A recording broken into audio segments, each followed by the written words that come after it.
आज की कहानी की शुरुआत होती है जब कोठारी परिवार एक धार्मिक यज्ञ में भाग ले रहा होता है। अनुपमा अंदर से बेचैनी महसूस कर रही होती है। उसी पल उसे क्रोधित ख्याति की झलक दिखाई देती है।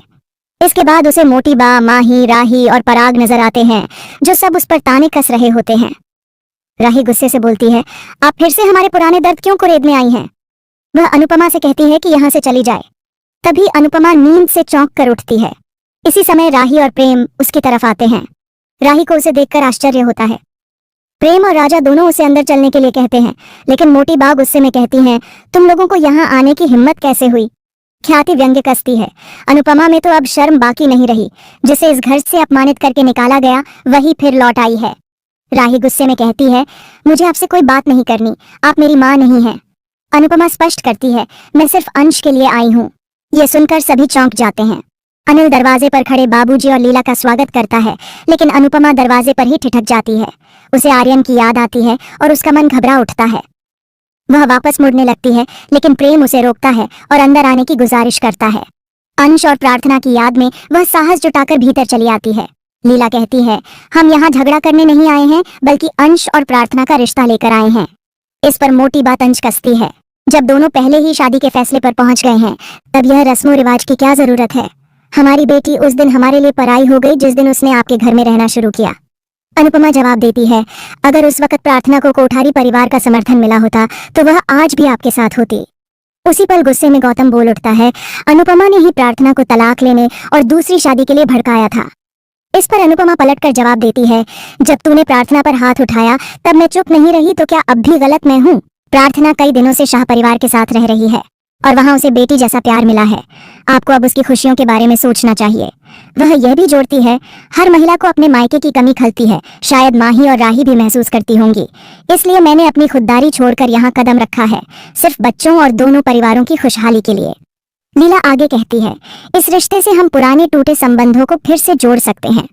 बाबूजी का कहना होता है, दोनों घरों ने बहुत कुछ खोया है, अगर यह रिश्ता जुड़ता है तो सब कुछ फिर से ठीक हो सकता है। अतीत को अतीत में छोड़िए और भविष्य की ओर देखिए। जैसे आपने राजा और परी को आशीर्वाद दिया, वैसे ही अंश और प्रार्थना को भी दीजिए।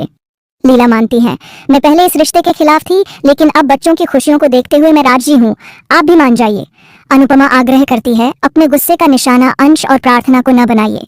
यह मिठाई स्वीकार कर उनके रिश्ते को अपना आशीर्वाद दीजिए। अनुपमा मिठाई मोटी बा को देती है। वह मिठाई ले लेती हैं, जिससे सभी खुश होते हैं, लेकिन अचानक वह मिठाई का डिब्बा फेंक देती हैं। सभी दंग रह जाते हैं। गौतम के चेहरे पर सुकून झलकता है। मोटी बा गुस्से में कहती हैं, हमें न रिश्ता मंजूर है न यह शगुन। क्या आप सोचते हैं कि 2 कौड़ी की मिठाई से हम सब कुछ भुलाकर गले लग लेंगे? ख्याति जोड़ती है, हम अपने बेटे की मौत के घर में अपनी बेटी की शादी नहीं कर सकते। अनुपमा जवाब देती है, आपकी बेटी आज भी उसी घर में रह रही है और शादी के बाद वह वहां पूरे अधिकार से रहेगी। गौतम फिर कहता है, यह तभी होगा जब मैं शादी होने दूं। अनुपमा कहती है, एक समझदार बालिग लड़की को उसका अपना भी नहीं रोक सकता, तो तू क्या कर लेगा? मोटी बा साफ कहती हैं, प्रार्थना से हमारा कोई नाता नहीं है। अगर आपको उसकी शादी करनी है तो करें, लेकिन हम में से कोई भी वहां शामिल नहीं होगा। ख्याति गुस्से में अनुपमा से जाने को कहती है। तभी लीला बोल उठती है, क्या हम चोर हैं जो हमें निकाला जा रहा है? हम पूरे सम्मान से रिश्ता लेकर आए हैं। अगर आप नहीं आना चाहते तो न सही, पर हमें अपमानित न करें, क्योंकि इस बार हम लड़के वाले हैं। मोटी बात चौंक जाती है। लीला 2 टूक कहती है, अनुपमा सिर्फ अंश और प्रार्थना के लिए आई है। बेटा चला गया, लेकिन बेटी आज भी जिंदा है। आप उसे जिंदा होते हुए क्यों ठुकरा रहे हैं? लीला आगे कहती है, अगर आप नहीं आएंगे तो कोई बात नहीं, ये शादी बिना आपके भी पूरी होगी और मैं अपने पोते की शादी पूरे धूमधाम से करूंगी। वह कहती है, ये आपकी बदकिस्मती होगी कि आप अपनी नातिन के बच्चे का चेहरा भी नहीं देख पाएंगे। वह बच्चा अंश का कहलाएगा और मैं उसका नामकरण करूंगी। ख्याति और मोटी बांधे यह सुनकर चकित रह जाती हैं।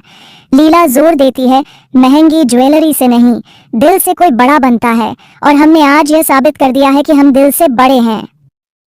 अनुपमा एक बार फिर उन्हें समझाने की कोशिश करती है, लेकिन मोटी बा उसे जाने को कहती हैं। लीला अनुपमा को लेकर जाने लगती है, तभी पराग उन्हें रोकता है। सब चौंक जाते हैं। पराग मिठाई का डिब्बा उठाकर कहता है, मैं सही गलत में नहीं पड़ना चाहता, लेकिन आपका यह निमंत्रण स्वीकार करता हूँ। यह सुनकर सभी हक्के बक्के रह जाते हैं। गौतम भी चौंक जाता है। पराग जोड़ता है, मैं यह कदम सिर्फ अपनी बेटी की खुशी के लिए उठा रहा हूँ। अनुपमा मुस्कुराते हुए कहती है, आप सभी को शादी में साथ आना है। उधर पाखी नाराज होती है, इतना बड़ा कंपटीशन सिर पर है और मम्मी रिश्ता लेकर निकल गई, क्या आज ही जाना जरूरी था? अंश जवाब देता है, जब तुम्हें ब्यूटी पार्लर की नौकरी करनी थी तब जाना सही था, लेकिन हमारे लिए आज का दिन गलत है। पाखी गुस्से में कहती है, मम्मी उन लोगों की दुश्मन है, अगर तुम दोनों ने शादी की तो गौतम हमारी जिंदगी नर्क बना देगा। किंजल उसे शांत करती है। तोशु भी कहता है, गौतम का क्या भरोसा, उसने पहले भी अंश पर हमला करवाया था, वह फिर से कुछ कर सकता है। वह लीला पर भी इल्जाम लगाता है। दूसरी ओर कोठारी परिवार पराग से सवाल करता है, आपने यह रिश्ता क्यों स्वीकार किया? मोटी बा कहती हैं, अब एक रिश्ते की वजह से हमें बाकी सब रिश्ते भी जोड़ने पड़ेंगे। माही ताना मारती है, आप बेटी की खुशी में बहू के दर्द को भूल गए।